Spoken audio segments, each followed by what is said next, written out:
കൃഷ്ണഗാഥ സീരിയലിൻ്റെ ലേറ്റസ്റ്റ് എപ്പിസോഡിൻ്റെ റിവ്യൂയിലേക്ക് എല്ലാവർക്കും സ്വാഗതം. അങ്ങനെ നവീൻ ആ നാട്ടിൽ കണ്ട മിടുക്കിയായ പെൺകുട്ടീനെ കുറിച്ചൊക്കെ പറയുവാണ്. അത് കേട്ടിട്ട് മുത്തശ്ശി ചോദിക്കണേ, അല്ല എന്താ മിടുക്കിക്കുട്ടിയുടെ പേര്? അന്നേരം മാണിക്കുഞ്ഞ് പറയണേ, ഓ ഇനി ആ പേര് പറഞ്ഞിട്ട് വേണം അവളുടെ കൂടെ ഉണ്ടായ കൂട്ടുകാരിനെ കുറിച്ചും പറയാനായിട്ട്. എനിക്കാണെങ്കിൽ ആ മോളിക്കുട്ടിയുടെ കാര്യം കേൾക്കുമ്പോഴേ കരി കയറും. അന്നേരം മുത്തശ്ശി ചോദിക്കണേ, അല്ല ആരായി മോളിക്കുട്ടി? അന്നേരം നവീൻ പറയണേ, അത് ആ നാട്ടിലോട്ട് കൊടുക്കുന്ന ഒരു പെൺകുട്ടിയാണ്. ഇയാളെ വന്നപാടെ ആ പെൺകുട്ടിയുമായിട്ട് അങ്ങ് കോർത്തു. അതിൻ്റെ ചുരുക്കമായി കാണിക്കുന്നതൊക്കെ.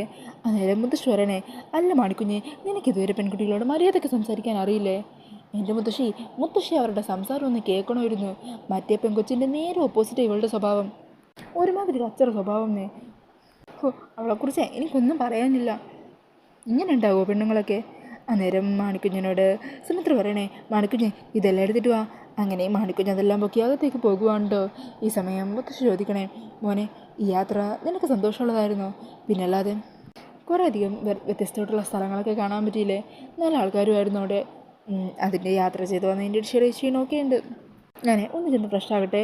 അങ്ങനെ പറഞ്ഞ് നവീനകത്തേക്ക് പോകുവാണ്. പിന്നീട് കാണിക്കുന്നത് ദേഷ്യത്തിൽ വീട്ടിലിരിക്കുന്ന ഗാഥേനെയാണ് കേട്ടോ. എത്ര തവണയും ഞാൻ വിളിച്ചിട്ടും അതിതുവരെ കണ്ടു കാണില്ലേ? എന്നോടൊന്ന് തിരിച്ച് വിളിക്കാൻ തോന്നിയോ? വാശിയാണെങ്കിൽ എനിക്ക് വാശിയാ, എന്നാലും അങ്ങനെ വിട്ടാൽ പറ്റില്ലല്ലോ. ഒന്നുകൂടി വിളിക്കാം, എടുക്കുമെന്ന് നോക്കണമല്ലോ. അങ്ങനെ പറഞ്ഞ ഗാഥ ഫോൺ എടുത്ത് വീണ്ടും നവീനെ വിളിക്കുവാണ്. അന്നേരം നവീൻ ഫോൺ എടുക്കുവാണ് കേട്ടോ. അത് കണ്ടിട്ട് ഗാഥ ചോദിക്കണേ, എന്തു പറ്റി? ഞാനാണ് വിളിച്ചതെന്ന് അറിയാതെ എങ്ങനെ ഫോൺ എടുത്തതാണോ? ഇതിന് മുമ്പ് ഞാൻ വിളിച്ചിരുന്നു, അത് ഞാൻ കണ്ടിരുന്നു. അപ്പം എനിക്കെടുക്കാൻ പറ്റില്ലായിരുന്നു, ഒരു പ്രധാനപ്പെട്ട മീറ്റിങ്ങിലായിരുന്നു ഞാൻ. ഓ, നവീനെ പറ്റിക്കാനായിട്ട് കള്ളം പറയുവാണ്, അതെനിക്ക് നല്ലപോലെ മനസ്സിലാവുന്നുണ്ട്. എടോ, ഞാനെതിരാ തന്നോട് കള്ളം പറയുന്നത്? ഞാൻ പറയുന്നത് സത്യമാണ്. ഈ സമയം ഗാഥ പറയുന്നുണ്ട്, നവീൻ എന്നോട് ചെയ്ത കാര്യങ്ങളൊക്കെ ഓർക്കുമ്പോൾ ഞാനല്ലേ നവീനോട് ദേഷ്യപ്പെട്ടിരിക്കേണ്ടത്? നവീനെ നാട്ടുകാരുടെ മുമ്പിൽ വെച്ചാൽ എൻ്റെ കാരണത്തിട്ട് തല്ലിയത്. ആ റെസ്റ്റോറൻറ്റിൽ എല്ലാവരുടെയും മുമ്പിൽ വെച്ച് ഞാൻ എത്രത്തോളം നാണം കിട്ടുമെന്നറിയോ? എന്നിട്ടും ഇപ്പോൾ വീണ്ടും നാണം കെട്ടി ഞാൻ വിളിക്കുന്നത് നവീനെ അല്ലേ? നവീൻ എന്നെ ഒന്ന് വിളിക്കാൻ തോന്നിയോ? ഇല്ലല്ലോ. അന്നേരം നവീൻ പറയണേ, എടോ ഗാഥ, താനിപ്പോൾ തനിക്ക് ഏറ്റവും സുരക്ഷിതമായിട്ടുള്ള തൻ്റെ മമ്മിയുടെ അരികിൽ തന്നെയല്ലേ ഉള്ളത്? തൻ്റെയും മൈൻഡും മാനസികാവസ്ഥയൊക്കെ സംസാരിച്ച് നേരെയാക്കാൻ തൻ്റെ മമ്മിക്കല്ലാതെ വേറെ ആർക്കും പറ്റില്ലല്ലോ. അതുകൊണ്ടാണ് തന്നെ ഞാൻ ഫ്രീ ആയിട്ട് വിട്ടത്. മമ്മി പറയുന്നത് കേട്ട് മമ്മി പറയുന്നതിലെ കാര്യമെല്ലാം മനസ്സിലാക്കി താൻ എത്രയും പെട്ടെന്ന് തന്നെ ഓക്കെ ആയിട്ട് തിരിച്ചു വരണം. അതിനുവേണ്ടിയല്ല ഞാൻ ഇവിടെ കാത്തിരിക്കുന്നത്. എനിക്കെൻ്റെ ആ പഴയ ഗാഥയെ തിരിച്ചു വിടണം. മനസ്സിന് മുഴുവൻ സ്നേഹം മാത്രമുള്ള ഗാഥ. സത്യം പറഞ്ഞാൽ ആ വ്രതത്തിൻ്റെ സമയത്ത് നമുക്കൊന്നിക്കാൻ പറ്റിയില്ലെങ്കിലും മനസ്സിൽ നിറയെ സ്വപ്നങ്ങളുമായിട്ട് ഞാൻ നെയ്ത് കൂട്ടിയൊരു ജീവിതം ഉണ്ടായിരുന്നു. ഒത്തിരി പ്രതീക്ഷകളുണ്ടായിരുന്നു. എന്നാൽ എൻ്റെ പ്രതീക്ഷകളെല്ലാം തെറ്റിച്ചുകൊണ്ടായിരുന്നു തൻ്റെ പ്രവൃത്തികളും. പക്ഷേ ഇതിൽ നിന്നെല്ലാം മാറി എല്ലാം ഓക്കെയായിട്ട് എൻ്റെ ആ പഴയ ഗാഥയായിട്ട് താൻ തിരിച്ചു എത്തണം. ഇനി താൻ കളരിക്കിലേക്ക് അങ്ങനെ വേണം വരാൻ. നമ്മൾ ഇത്രയും നാൾ സ്വപ്നം കണ്ട ആ ജീവിതം നമുക്ക് തിരിച്ചു പിടിക്കണ്ടേ? അല്ല, താൻ ഫുഡൊക്കെ കഴിച്ചോ? ഇല്ല, ഫുഡൊക്കെ കൃത്യസമയത്ത് കഴിക്കണം, ആരോഗ്യമൊക്കെ ശ്രദ്ധിക്കണം, കേട്ടല്ലോ. അങ്ങനെ പറഞ്ഞാൽ നവീൻ ഫോൺ കട്ട് ചെയ്യുവാണ് കേട്ടോ. ഈ സമയം ഗാഥയാണെങ്കിൽ അവിടെ ഇങ്ങനെ ആലോചിച്ച് നിൽക്കുവാണ്. അന്നേരം ഒരിക്കും സിത്താരയും സിനിയും കൂടി അങ്ങോട്ടേക്ക് വരുന്നത്. സിത്താര ചോദിക്കണേ, എന്തു പറ്റി മോളെ? നവീൻ എന്നെ വിളിച്ചിരുന്നു. ആ, നിൻ്റെ മോൻ കണ്ടപ്പോഴേ തോന്നി. അല്ല, എന്താ നവീൻ പറഞ്ഞത്? നവീൻ എന്നോട് പറയുവാണ്, സർപ്പബലി നടന്ന ആ വ്രതത്തിൻ്റെ സമയത്തുള്ള ഗാഥയുണ്ടല്ലോ, ആ ഗാഥയുടെ സ്നേഹമാണ് നവീൻ്റെ മനസ്സിൽ മുഴുവൻ. ആ ഗാഥയായിട്ട് ഞാൻ തിരിച്ചു വരണം പോലും. എന്ന് വെച്ചാൽ അതിൻ്റെ അർത്ഥം എന്താ മമ്മി? നവീൻ്റെ മനസ്സിലിപ്പോഴും കൃഷ്ണ കൊടുത്ത സ്നേഹം മാത്രമേ ഉള്ളൂ, ഞാനും അവളെപ്പോലെ ആകണമെന്ന്. ഇത് തന്നെയാണ് മമ്മി ഞാൻ പറഞ്ഞത്. അവളെ അങ്ങോട്ടേക്ക് വിട്ടപ്പോഴേ മമ്മി കാര്യങ്ങളെല്ലാം പറഞ്ഞ് മനസ്സിലാക്കിയിട്ട് വിടണമായിരുന്നു. നവീനുമായിട്ട് ഒരിക്കലും അടുക്കാൻ പാടില്ല എന്ന് പറഞ്ഞ് അവൾക്ക് ശക്തമായി താക്കീത് കൊടുക്കണമായിരുന്നു. അതൊന്നും ചെയ്യാത്തതിൻ്റെ ഫലമാണ് ഇപ്പോൾ ഞാൻ അനുഭവിച്ചു കൂട്ടുന്നത്. അന്നേരം സിത്താര പറയുവാണ്, ഞാൻ നിൻ്റെ മുമ്പിൽ വെച്ച് തന്നെയല്ലേ അവൾക്ക് വേണ്ട നിർദ്ദേശങ്ങളെല്ലാം കൊടുത്തത്, നീയും അത് കേട്ടത് തന്നെയല്ലേ? പിന്നെ കൃഷ്ണയുടെ പെരുമാറ്റം കാരണം അവളെ എല്ലാവരും അങ്ങ് ഇഷ്ടപ്പെട്ടു പോകും. ഒരു കുടുംബത്തിൽ ചെന്ന് കയറിയാൽ എങ്ങനെ പെരുമാറണമെന്ന് അവൾക്ക് നല്ലപോലെ അറിയാം.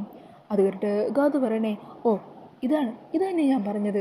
അങ്ങനെ ഒരു കുടുംബത്തിൽ ചെന്ന് കയറിയാൽ എങ്ങനെയാണ് പെരുമാറേണ്ടതെന്ന് നല്ലപോലെ അറിയാവുന്ന അവളെപ്പോലെ ഒരുത്തിയെ നവീൻ എങ്ങനെ ഇഷ്ടപ്പെടാതിരിക്കും അല്ലേ മമ്മി? എൻ്റെ അതേ മുകളിലൊരുത്തി ജീവനോടുണ്ടെന്ന് അറിഞ്ഞപ്പോൾ തന്നെ അവളെ ഈ ഭൂമിയിൽ നിന്ന് ഇല്ലാതാക്കണമായിരുന്നു. അങ്ങനെയാണെങ്കിൽ എനിക്കിപ്പോൾ സ്വസ്ഥതയോടുകൂടി ജീവിക്കായിരുന്നു. അതങ്ങനെയാണ്, മമ്മിക്ക് അവളോട് സിമ്പതിയാണല്ലോ. അതുകൊണ്ട് നഷ്ടപ്പെടാൻ പോകുന്നത് എൻ്റെ ജീവിതമാണ്. ആ വൃത്തികെട്ടുള്ള പോലെ ഞാനാകണോ? അവളുടെ സ്വഭാവം ഞാനെന്താ അതുപോലെ എൻ്റെ ജീവിതത്തിൽ പകർത്തണോ? അതിനൊന്നും ഈ ഗാഥ ശ്രീനിവാസനെ കിട്ടില്ല. അങ്ങനെ പറഞ്ഞ ദേഷ്യത്തിൽ നിൽക്കുവാണ്ടോ ഗാഥ. പിന്നീട് കാണിക്കുന്നത് കൃഷ്ണ പച്ചക്കറിയൊക്കെ അരിഞ്ഞുകൊണ്ടിരിക്കുവാണ്. അന്നേരം മുഴുവൻ കൃഷ്ണയുടെ മനസ്സിലാണെങ്കിൽ നവീൻ്റെ അരികിൽ നിന്ന കാര്യവും നവീനോട് സംസാരിച്ചതും നവീൻ കൃഷ്ണ ഉണ്ടാക്കി കൊടുത്ത സാധനങ്ങളൊക്കെ കഴിച്ച് അതിനൊക്കെ കൃഷ്ണയോട് അതിനെക്കുറിച്ചുള്ള അഭിപ്രായമൊക്കെ പറഞ്ഞതും അതൊക്കെ ഓർത്തുകൊണ്ടിരിക്കുകയാണ്. എന്നിട്ട് അതെല്ലാം ഓർത്ത് ചിരിക്കുവാണ് കേട്ടോ കൃഷ്ണ. അന്നേരം അത് കണ്ട് തങ്കം അങ്ങോട്ടേക്ക് വരുവാണ്. തങ്കത്തിനെ കാണുന്നതും കൃഷ്ണ ചിരിയൊക്കെ നിർത്തി പച്ചക്കറി വീണ്ടും എറിയുവാണ്. അന്നേരം തങ്കം ചോദിക്കണേ, നീ എന്തിനാ ഇപ്പോൾ ചിരിച്ചത്? ചിരിച്ചെന്നോ? ഈ അമ്മ എന്തൊക്കെയാണ് പറയുന്നത്? ഞാൻ ചിരിച്ചൊന്നുമില്ലല്ലോ. അതെ, നീ ചിരിച്ചാലും കരഞ്ഞാലും ഒക്കെ മനസ്സിലാക്കാതിരിക്കാൻ എനിക്കങ്ങനെ പ്രത്യേകിച്ചൊരു കുഴപ്പവും പറ്റിയിട്ടില്ല. നവീൻ വന്ന കാര്യം ആലോചിച്ചിട്ടായിരിക്കുമല്ലോ നീ ചിരിച്ചത്. എനിക്ക് മനസ്സിലായി. അവൻ്റെ മുമ്പിൽ എത്ര വേഷം കെട്ടി മറഞ്ഞു നിൽക്കാൻ നോക്കിയാലും നിൻ്റെ മനസ്സിൽ മുഴുവൻ നവീനോടുള്ള ഇഷ്ടമുള്ളത്. അതൊരിക്കലും നിനക്ക് മറച്ചു വെക്കാനായിട്ട് പറ്റില്ല. ഈ സമയം കൃഷ്ണ പറയണേ, അമ്മേ, നമ്മൾ നവീൻ ഒരിക്കലും കാണാതിരിക്കാൻ വേണ്ടി നവീൻ്റെ അരികിൽ നിന്നും ഇത്രയും മൈലുകൾക്കധികം ദൂരത്ത് വന്ന് നിന്നിട്ടും നവീൻ എങ്ങനെയാണ് നമ്മുടെ മുമ്പിലേക്ക് വരുന്നത്? എല്ലാം മറക്കാൻ ശ്രമിക്കുമ്പോഴും നവീൻ എന്തിനാ ഇങ്ങനെ വീണ്ടും മുമ്പിൽ വന്ന് നിൽക്കുന്നത്? അത് കേട്ട് തങ്കം പറയണേ, ആര് മറക്കാൻ ശ്രമിക്കുന്നു എന്ന്? നീ എന്നോട് എന്നെ സമാധാനിപ്പിക്കാനായിട്ട് അങ്ങനെയൊക്കെ പറയും. പക്ഷേ എനിക്കറിയാം നിൻ്റെ മനസ്സിൽ നിന്ന് ഒരിക്കലും നവീനെ മറക്കാൻ നിന്നെ കൊണ്ട് പറ്റില്ലെന്ന്. നവീൻ ഒരിക്കലും മായ്ച്ചു കളയാൻ നിന്നെ കൊണ്ട് പറ്റില്ല. നീ അത്രയ്ക്ക് നവീൻ ഇഷ്ടപ്പെടുന്നുണ്ട്. നവീനും നിനക്കുള്ളത് മാത്രമാണ്. നിൻ്റെ നവീൻ്റെ വിവാഹം കഴിഞ്ഞപ്പോൾ തൊട്ട് ഈ അമ്മ മനസ്സിലാഗ്രഹിച്ചൊരു കാര്യമുണ്ട്. നിങ്ങൾ രണ്ടാളും ജീവിതകാലം മുഴുവൻ ഒന്നായിരിക്കണമെന്ന്. അത് നടക്കുന്നുള്ള ദൈവത്തിൻ്റെ സൂചനകൾ തന്നെയായിപ്പോൾ ഈ സംഭവിക്കുന്നതെല്ലാം. നീയും നവീനും തന്നെ ഒന്നിക്കും. അതിന് ദൈവം കാണിച്ചിരുന്ന സൂചനകളായത്. അന്നേരം കൃഷ്ണ പറയണേ, അമ്മ എന്തൊക്കെയാണ് പറയുന്നത്? സിതാര മാഡത്തിൻ്റെ ഗാഥയുടെ മുഖമൊക്കെ ഒന്ന് ഓർത്തു നോക്ക്. അങ്ങനെയുള്ളപ്പോൾ എങ്ങനെ എനിക്ക് അങ്ങനെയൊക്കെ ചിന്തിക്കാൻ പറ്റുന്നത്? അന്നേരം അമ്മ ദേഷ്യപ്പെടുവാണ്. നീ ഇങ്ങനെ മറ്റുള്ളവരുടെ മുഖം മാത്രം ഓർത്തുകൊണ്ടിരുന്നോ? അവർക്ക് വേണ്ടി സ്വന്തം ജീവൻ ത്യജിച്ചോ? എനിക്ക് നിന്നോട് കൂടുതലൊന്നും പറയാനില്ല. ഞാൻ അടുക്കളയിലേക്ക് ചെല്ലട്ടെ, എനിക്ക് കുറച്ച് പാത്രങ്ങൾ കഴുകാനുണ്ട്. അന്നേരം കൃഷ്ണ പറയണേ, ഞാനും കൂടി വരാമേ. വേണ്ട, അവിടെ എനിക്ക് കഴുകാവുന്നതേ ഉള്ളൂ. അങ്ങനെ പറഞ്ഞ് അമ്മ അവിടെ നിന്നും പോകുവാണ്. പിന്നീട് കാണിക്കുന്നത് അടുത്ത ദിവസം രാവിലെ തന്നെ പത്രമൊക്കെ വായിച്ചുകൊണ്ടിരിക്കുന്ന അനിയൻ സാറിനെയാണ് കേട്ടോ. ഈ സമയം മൂർത്തി അരികിലുണ്ടാവും. അന്നേരം ചേച്ചി ശ്രീനിവാസനുള്ള കോഫിയൊക്കെ ആയിട്ട് വരുവാണ്. ഈ സമയം മൂർത്തി ചോദിക്കുന്നുണ്ട്, അല്ല സാറേ, ആ പ്രോപ്പർട്ടിയുടെ വിൽപ്പനയ്ക്ക് എങ്ങനെയായി? ആ, അതിന് പറ്റിയ ഒരാളെ കൃഷ്ണമോൾ കണ്ടെത്തിയിട്ടുണ്ടല്ലോ. നമ്മളിവിടുത്തെ ബ്രോക്കർമാരെയൊന്നും ഈ കാര്യം ഏൽപ്പിക്കാതിരുന്നത് വളരെ നന്നായി. ഇപ്പോൾ നല്ല ആൾക്കാർ കൂട്ടർ തന്നെയാണ് പ്രോപ്പർട്ടി വാങ്ങാനായിട്ട് വന്നിരിക്കുന്നത്. എല്ലാം കൃഷ്ണമോളുടെ മിടുക്കാണ്. അവളൊരു മിടുക്കി തന്നെയാണ്. അങ്ങനെ കൃഷ്ണയെക്കുറിച്ച് പുകഴ്ത്തി പറയുന്നതൊക്കെ കേട്ടിട്ട് തീരെ ഇഷ്ടപ്പെടുന്നില്ല കേട്ടോ ചേച്ചിക്കും മൂർത്തിക്കും ഒക്കെ. അന്നേരം മൂർത്തി പറയുന്നുണ്ട്, അനിയൻ സാറിന് ആ കുട്ടിയെ അത്രക്കങ്ങ് ബോധിച്ചു എന്ന് തോന്നുന്നു.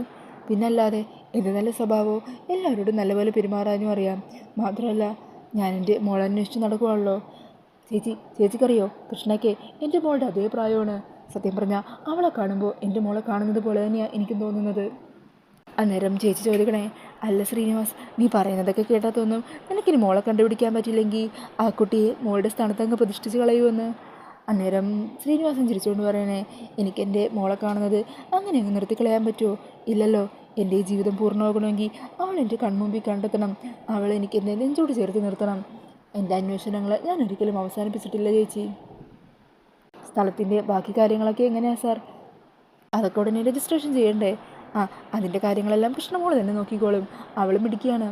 അന്നേരം ചേച്ചി പറയുന്നുണ്ട്, അല്ല എന്നാലും നമുക്കിങ്ങനെ എല്ലാവരും കണ്ണടച്ചങ്ങ് വിശ്വസിക്കാൻ പറ്റില്ലല്ലോ. ഈ സമയം ശ്രീനിവാസ് പറയണേ, പക്ഷെ കൃഷ്ണയുടെ കാര്യത്തിൽ ഒരു സംശയം വേണ്ട. അവളുടെ കാര്യത്തിൽ എനിക്ക് 100% വിശ്വാസമുണ്ട്. അന്നേരം ചേച്ചി പറയണേ, നീ ഒരാളെ വിശ്വസിച്ച് കഴിഞ്ഞാൽ പിന്നെ ആര് പറഞ്ഞാലും അതിൽ നിന്നൊരു പിന്മാറ്റം ഉണ്ടാവില്ലല്ലോ. എന്നാൽ ശരി ചേച്ചി, ഞാനേ ഒന്ന് പുറത്തേക്ക് പോയിട്ട് വരാം. അങ്ങനെ പറഞ്ഞ് ശ്രീനിവാസ് അവിടെ നിന്നും പോകുവാണ്. ഈ സമയം മൂർത്തി ചേച്ചിയോട് പറയണേണ്, അടങ്ങി ഒതുങ്ങി ഇരിക്കാൻ ഭാവമില്ല. മോളെ എങ്ങനെയെങ്കിലും കണ്ടെത്തിയേ തീരുമെന്നും പറഞ്ഞുള്ള വാശിയിൽ നടക്കുവാണ്. അത് കേട്ടിട്ട് ദേഷ്യത്തോടെ നിൽക്കുന്ന ചേച്ചീനെ കാണിക്കുവാണ് കേട്ടോ. പിന്നീട് കാണിക്കുന്നത് രാത്രി മോളിക്കുട്ടിയുടെ അരികിലേക്ക് വരുന്ന കൃഷ്ണനെയാണ്. ഈ സമയം മോളിക്കുട്ടി ചോദിക്കണേ, നീ എന്താ ഇന്നലെ രാത്രി ഉറങ്ങിയില്ലേ? ഓ, എങ്ങനെ ഉറങ്ങും? ഇന്നലെ നിൻ്റെ പ്രിയപ്പെട്ട ഭർത്താവിനെ കാണുകയും ആയിരിക്കും നിൽക്കുകയും ചെയ്തൊക്കെയല്ലേ. അപ്പോൾ അതിൻ്റെ ഓർമ്മകളും സ്വപ്നങ്ങളും ഒക്കെ ആയിട്ട് ഇന്നലെ ഉറങ്ങാൻ പറ്റി കാണില്ലല്ലേ? ദേ മോളിക്കുട്ടി, ഒന്ന് പോകുന്നുണ്ടോ? നിൻ്റെ സംസാരം കുറച്ച് കൂടുന്നുണ്ട്. അത് കൊള്ളാം. ഞാനിപ്പോൾ പറയുന്നതിലാണോ കുറ്റം? ദേ ഇപ്പം തന്നെ നവീൻ്റെ കാര്യം പറഞ്ഞപ്പോഴേക്കും പെണ്ണിൻ്റെ മുഖത്ത് രക്തയോട്ടമൊക്കെ കൂടി നാക്ക് നാണം വന്ന് നിൽക്കുന്ന കണ്ടില്ലേ? അങ്ങനെ അവർ സംസാരിച്ച് നിൽക്കുന്ന സമയത്തായിരിക്കും കേട്ടോ മാണിക്കുഞ്ഞിൻ്റെ ഫോൺ കോള് കൃഷ്ണയുടെ ഫോണിലേക്ക് വരുന്നത്. ദേ മാണിക്കുഞ്ഞാണ് വിളിക്കുന്നത്. ഇപ്പം എങ്ങനെ ഇരിക്കുന്നു? തൊട്ടരികിലെ പ്രാണനാന്തരം ഉണ്ടാവും. നീ ഫോൺ എടുക്ക്. അവന് ശബ്ദം മാറ്റാൻ മറക്കണ്ട, അല്ലെങ്കിൽ ഇനി ആ മാണിക്കുഞ്ഞ് അതിൽ പിടിച്ച് തൂങ്ങിക്കോളും. അന്നേരം കൃഷ്ണ ശബ്ദമൊക്കെ മാറ്റിയിട്ട് ഫോൺ അറ്റൻഡ് ചെയ്യുക. ഹലോ, ഇത് കൃഷ്ണയല്ലേ?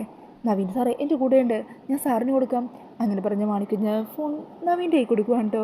ഈ സമയം കൃഷ്ണ സന്തോഷത്തോടെ മോൾക്കുട്ടിയോട് പറയണേ, നവീനാണ് സംസാരിക്കുന്നത്. അന്നേരം നവീനാണെങ്കിൽ കൃഷ്ണ എന്ന് പറഞ്ഞ് വിളിക്കുവാണ് കേട്ടോ. ആ സമയം എല്ലാം മറന്ന് പഴയ ശബ്ദത്തിൽ തന്നെ കൃഷ്ണ നവീനോട് എന്തോന്നും പറഞ്ഞ് വിളിക്കുകയാണ്. ഈ സമയം നവീൻ പറയണേ, അതെ, എനിക്ക് ആ സ്ഥലമൊക്കെ ഒത്തിരി അങ്ങ് ഇഷ്ടപ്പെട്ടു. ഞാൻ ആ പ്രോപ്പർട്ടി തന്നെ വാങ്ങാൻ തീരുമാനിച്ചു. പ്രത്യേകിച്ച് വിലപേശലൊന്നുമില്ല. നിങ്ങൾ പറയുന്ന വിലയ്ക്ക് തന്നെ വാങ്ങാനാണ് എൻ്റെ തീരുമാനം. 15 ദിവസത്തിനുള്ളിൽ തന്നെ നമുക്ക് രജിസ്ട്രേഷൻ നടത്താം. അപ്പോൾ നമുക്ക് നേരിൽ കാണാം. ശരി സാർ, അനിയൻ സാറിനോട് ഞാനത് പറഞ്ഞോളാം. അന്നേരം നവീൻ പറയണേ, അനിയൻ സാറിൻ്റെ എല്ലാ കാര്യങ്ങളും തീരുമാനിക്കുന്നത് കൃഷ്ണയല്ലേ? സത്യം പറയുമല്ലോ കൃഷ്ണ, ഇയാൾ ഭയങ്കര സ്മാർട്ടാണ്. പെൺകുട്ടികളെല്ലാം ഇയാളെ പോലെ സ്മാർട്ടാവണം. Thank you sir. എന്നാൽ ശരി കൃഷ്ണ, അപ്പോൾ നമുക്കിനി നേരിട്ട് കാണുമ്പോൾ സംസാരിക്കാം. ശരി, അപ്പോൾ ഗുഡ് നൈറ്റ്. ഗുഡ് നൈറ്റ് എന്ന് കൃഷ്ണൻ പറയുവാണ്. അങ്ങനെ ഒത്തിരി സന്തോഷത്തോടെ ഫോൺ കിട്ടിയുവാണ് കേട്ടോ. ഇതെല്ലാം കേട്ടിട്ട് മോളിക്കുട്ടി ചിരിച്ചുകൊണ്ട് പറയണേ, ഒരു ഉമ്മ കൂടി കൊടുക്കായിരുന്നു, അപ്പോഴല്ലേ അത് പൂർണ്ണമാകുള്ളൂ. ദേ മോളിക്കുട്ടി, നീ എൻ്റെ കയ്യിൽ നിന്ന് വാങ്ങുവേ. അല്ല, എന്താ നവീൻ പറഞ്ഞത്? നവീന് പ്രോപ്പർട്ടി വാങ്ങാൻ സമ്മതമാണെന്ന്. ഉടനെ തന്നെ പ്രോപ്പർട്ടിയുടെ രജിസ്ട്രേഷൻ നടത്താമെന്നാണ് പറയുന്നത്. ആണോ? അല്ല, അത് കഴിഞ്ഞിട്ട് എന്തൊക്കെയാണ് പറഞ്ഞത്? പിന്നെ ഞാൻ സ്മാർട്ടാണെന്ന് പറഞ്ഞു, പിന്നെ ഗുഡ് നൈറ്റും പറഞ്ഞു. ഓ, ഇനി നിനക്ക് എന്ത് വേണം? ഇനിയിപ്പോൾ ഇന്ന് ഉറങ്ങാൻ നേരത്ത് കാണാനുള്ള സ്വപ്നങ്ങളൊക്കെ ആയില്ലേ? അതെ, ഇന്ന് കാണുന്ന സ്വപ്നങ്ങൾ എന്തൊക്കെയാണെന്നേ നാളെ എന്നോട് വിശദം ഇട്ടേനെന്ന് പറയണം കേട്ടോ. ഇനി മോളിക്കുട്ടി ഒന്ന് പോകുന്നുണ്ടോ നീ? ഈ സമയം കൃഷ്ണനെ മോളിക്കുട്ടിയും കൂടി ഇങ്ങനെ സംസാരിക്കുന്നത് ആരോ ഒരാൾ മറിഞ്ഞു നിന്ന് നോക്കുന്നുണ്ട്. അങ്ങനെ അയാൾ കൃഷ്ണയെ തന്നെ ശ്രദ്ധിച്ചുകൊണ്ട് അവിടെ മറിഞ്ഞു നിൽക്കുവാണ് കേട്ടോ. അയ്യോ മോളിക്കുട്ടി, സംസാരിച്ചെന്ന് സമയം പോയതറിഞ്ഞില്ല. നേരെ ഉരുട്ടി തുടങ്ങി. ഞാനെന്നാൽ പോകട്ടെ കൃഷ്ണനെ, ഞാൻ നിന്നെ വീട്ടിൽ കൊണ്ടാക്കാം. ഓ, അതൊന്നും വേണ്ട മോളിക്കുട്ടി, കുറച്ച് ദൂരമല്ലേ ഉള്ളൂ. നടന്നു പോയാൽ പെട്ടെന്ന് അങ്ങ് എത്തിക്കോളും. ഞാൻ നടന്നു പൊക്കോളാം. നീ ഇനി അതിൻ്റെ പേരിൽ നല്ലൊരു ഓട്ടം കളയണ്ട. എന്നാൽ ശരി, ഞാൻ ചെല്ലട്ടെ. അങ്ങനെ പറഞ്ഞ കൃഷ്ണ അവിടെ നിന്നും പോകുവാണ്. ഇതേ സമയം കൃഷ്ണ ഒറ്റയ്ക്ക് രാത്രിയിൽ നടക്കുമായിരിക്കും കേട്ടോ. അന്നേരം കൃഷ്ണയുടെ പിന്നാലെ തന്നെ ആ കൊലയാളിയും ഫോളോ ചെയ്ത് നടക്കുവാണ്. പെട്ടെന്ന് കൃഷ്ണയുടെ ഫോണിലേക്ക് തങ്കം വിളിക്കുവാണ്. ഹലോ അമ്മേ. അമ്മ പേടിക്കണ്ട, ഞാൻ ദാ വന്നുകൊണ്ടിരിക്കുക. വീടെത്താറായി. മോളെ സൂക്ഷിച്ചു തന്നെ, രാത്രിയൊക്കെയാണ്. ശരി അമ്മേ. അങ്ങനെ പറഞ്ഞ് കൃഷ്ണ ഫോൺ കട്ട് ചെയ്തിട്ട് വീണ്ടും നടക്കുവാണ്. പെട്ടെന്ന് തന്നെ ആരോ ഫോളോ ചെയ്യുന്നത് പോലെ കൃഷ്ണക്ക് തോന്നുവാണ് കേട്ടോ. അങ്ങനെ തിരിഞ്ഞു നോക്കുന്ന കൃഷ്ണ ആ ഒരു വെളുത്ത് താടിയൊക്കെയല്ല അയാളെ കണ്ട് ആകെ ഒന്ന് ഭയന്നു പോകുവാണ് കേട്ടോ. പെട്ടെന്ന് ചുറ്റും നോക്കിയിട്ട് ടെൻഷനോടുകൂടി നിൽക്കുന്ന കൃഷ്ണയെ കാണിച്ചുകൊണ്ടാണ് എപ്പിസോഡ് തീരുന്നത്. പിന്നീട് പ്രമോയിൽ കാണിക്കുന്നത് അയാൾ കൃഷ്ണയെ കൊല്ലാനായിട്ട് ഒരു അരിവാളുമായിട്ട് കൃഷ്ണയുടെ പിന്നാലെ ഓടുവാണ്. ഈ സമയം അയാളെ കണ്ട് ഭയന്ന് കൃഷ്ണയും ഒരു കാട് പിടിച്ചൊരു സ്ഥലത്തേക്ക് കയറി പോകുവാണ്. ഈ സമയം കൃഷ്ണ ഓടി ഓടി ഓടി ഒരു പാമ്പിൻ്റെ മുമ്പിലാണ് കേട്ടോ ചെന്നെത്തുന്നത്. അങ്ങനെ ആ പാമ്പിനെ കാണുന്നതും മുട്ടുകുത്തി പാമ്പിൻ്റെ മുമ്പിൽ കരഞ്ഞ് നാഗദൈവത്തോട് പ്രാർത്ഥിക്കുവാണ്. ഇതേ സമയം അയാളാണെങ്കിൽ കൃഷ്ണനെ കൊല്ലാനായിട്ട് ഒരു അരിവാളുമായിട്ട് കൃഷ്ണയുടെ തൊട്ടരികിലെത്തുന്നുണ്ട്.